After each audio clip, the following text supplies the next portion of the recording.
Hi, welcome to the BookFest adventure. I'm Leslie Lehr, and today we're going to talk about how to write a standout query letter no matter your publishing path.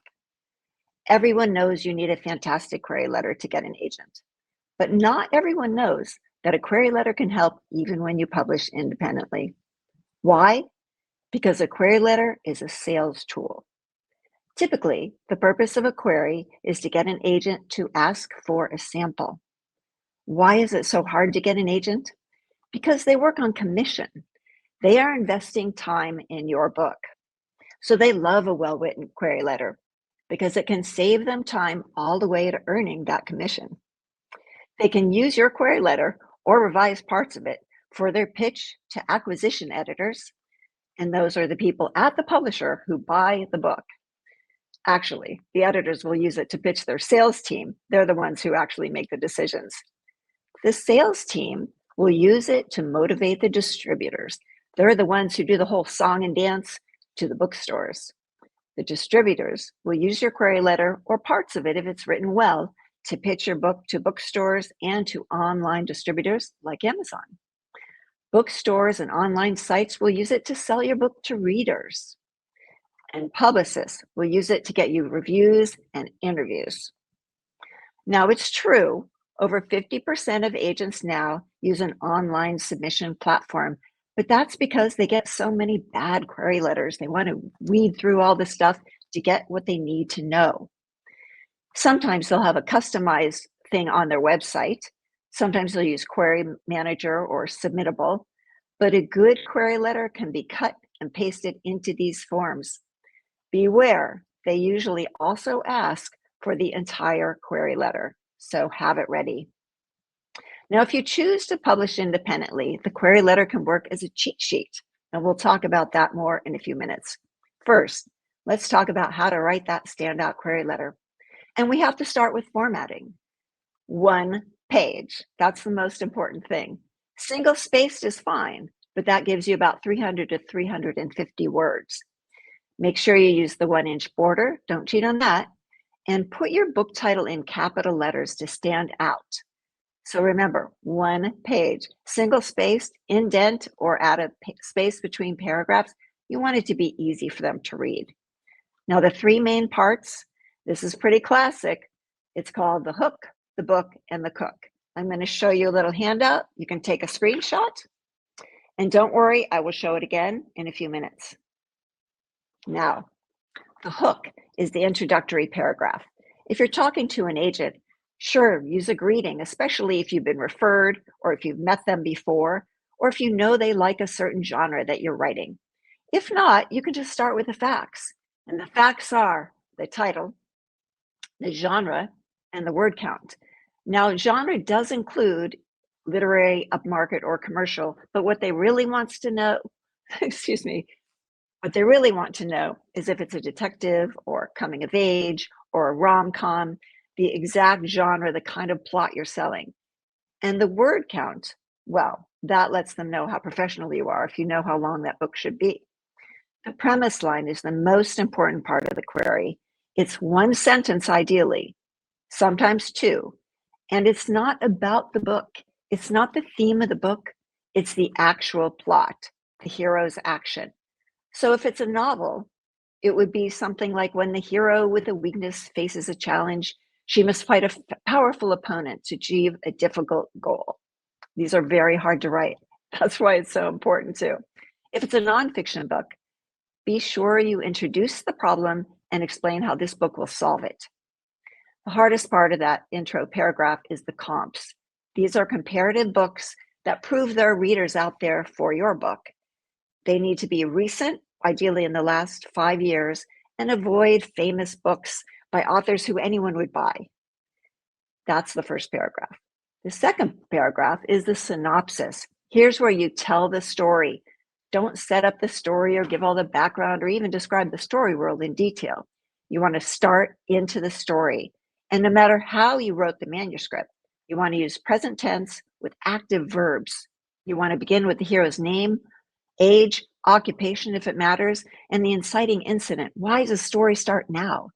And then you describe the hero's main actions, the main opponent, and the conflicts So you want to hit the big beats of the story, and you want to end with a twist or a final battle, a cliffhanger, so the reader wants to know more.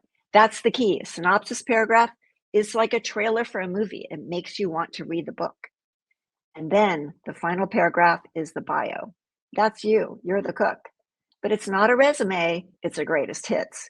You want to relate any personal experience that has to do with this book, what makes you the expert for this book. So if you have any prior publishing, whether it's books or blogs or newsletters, you want to mention that just to show you're a pro, or any related writing at all, really. It's okay to mention here if this is a debut book, agents love to break out new authors. Or if it's a series, then they know there's a future down the line with you. If you have a platform, mention that here. Do not say you're going to have a website and you'll get lots of followers. That is not an existing platform. Everyone is going to say that. What they want to know is if you have a built-in readership already, if you have an impressive number of followers, or if you have a website where you have a blog, or if you belong to an organization with hundreds or thousands of members who can promote your book, or you can guarantee a lot of them will buy your book. That's your existing platform for this paragraph. Finally, show you're human. Say something quirky at the end, personal fact that you have 10 dogs, or where you live, if it's an interesting place, or if you know it's where the agent lives. But it's okay also, if you must, to mention the theme here, why you're so passionate about the book. That is the 3 paragraphs that are important. But you have to close with the ask. Don't forget. What you want to know is, would they read a sample? So write it right there. Say, would you like to read a sample? And if it's nonfiction, of course, that means a nonfiction proposal. Let them tell you what they want in a sample. Then thank them. Use your full name and your contact information. Now here's the handout again. You can take a picture.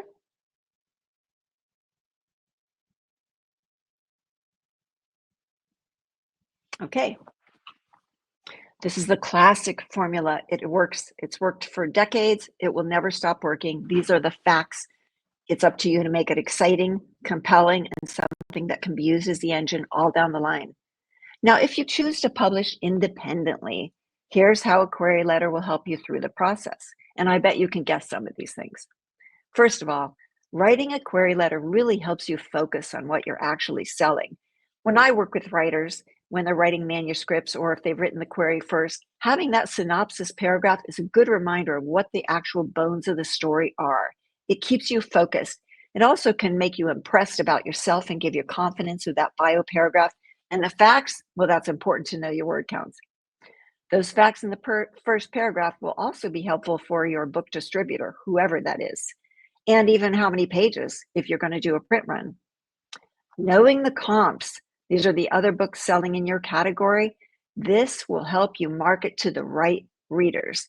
That means you can buy focused Facebook ads, you can aim to get visits at the right bookstores, you can query bookstagrammers and even book clubs who are interested in your kind of book. So if they love the other books, they're going to love your book too. Finally, the bio can be helpful for inside the book and also for every interview or every talk.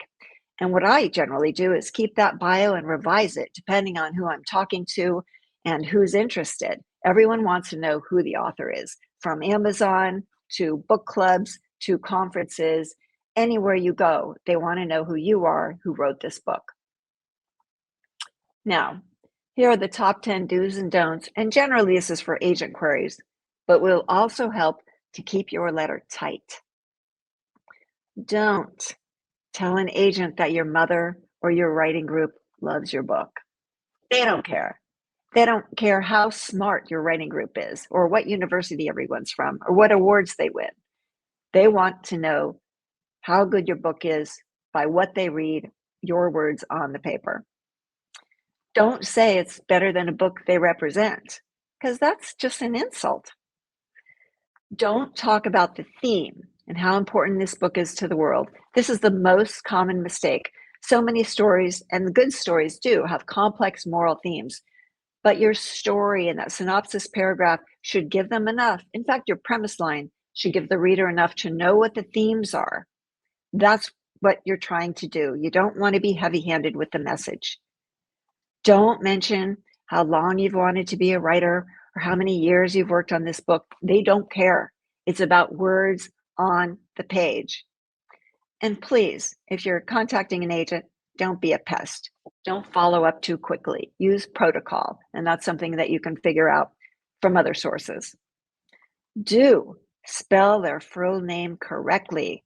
And if you address an agent with their full name, you don't have to worry about any gender issues. You don't have to say Miss or Mr. or they or them. You can just put their full name, but spell it correctly and know that they're still at the same agency because these agents tend to hop around a lot. Do proofread for typos. What I like to do is print it out and have somebody else read it because we always read what we want to read, and it's very hard to identify typos. But if they see typos in your query letter, chances are they're not going to expect a professional sample. Do be polite, appreciate their time, and say thank you. Remember, they're reading this for free. They read hundreds, if not thousands of query letters by the week and the month. They're going to skim. They're doing this because they love to do it. It takes a long time to earn that commission. So be polite. Also, do provide your contact information. And this includes any social media listings you have and a website if it exists. You want them to be able to click right through to it. Don't make them research you. They don't have the time. Finally, and this is, aside from the premise line, the most important part of a query letter to remember. Keep it to one page. Make it easy to read. As I said, agents work on commission. And also, as a cheat sheet, if you're independently publishing, you want to always keep this handy without having to go through a lot of pages. So that is how you write a wonderful standout query letter, no matter your publishing path. Good luck.